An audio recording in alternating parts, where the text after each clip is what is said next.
Бүгін ұрпағына үлгі, ауылына қадірлі болған қос тұлға әкеміз Есен Бекботаұлы және анамыз Зәуре Смадиярқызының өнегелі өмір жолын еске алып сағынышпен тағзым ететін күн.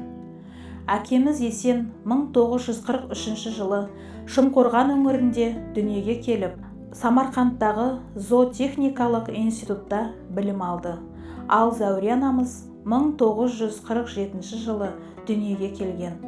Анамыз өзінің пысықтығымен, ұйымдастырушылық қабілетімен ауыл аймаққа танылған ақылман жан болды.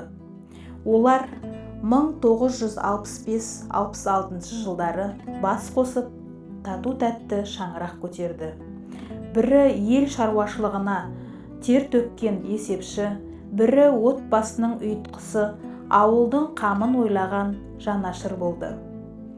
Жеті қазынаның иесі балалары Ақсұлу, Сәрсенбай, Жұлдызай, Анар, Мергенбай, Қорғанбай екеуінің мейірімі мен тәрбиесін көріп өсті. Қиындықта бір-біріне сүйеу болған қос тұлғаның өмірі біз үшін үлкен мектеп. Зәуре анамыз ауылдағы әрбір той жиынды басқарып, елді ұйымдастырып отыратын. Қай ортада да сөз таба білетін, көмегін аямайтын, айналасына жылу сыйлайтын ерекше жан еді. Ал Есен әкеміз сабырлы, көреген, білімді азамат болды.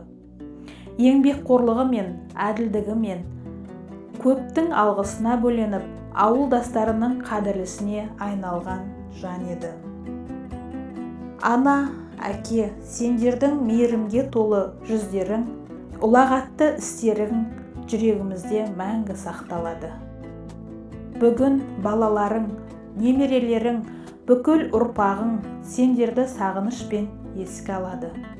Сендерсіз әрбір көктемде, әрбір таңда басқа. Жандарыңыз жәннатта болсын.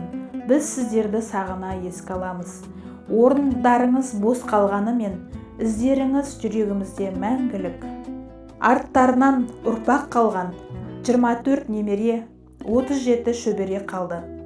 Бұл да бір тағылым, бұл да бір мол ғибратқа болар қол.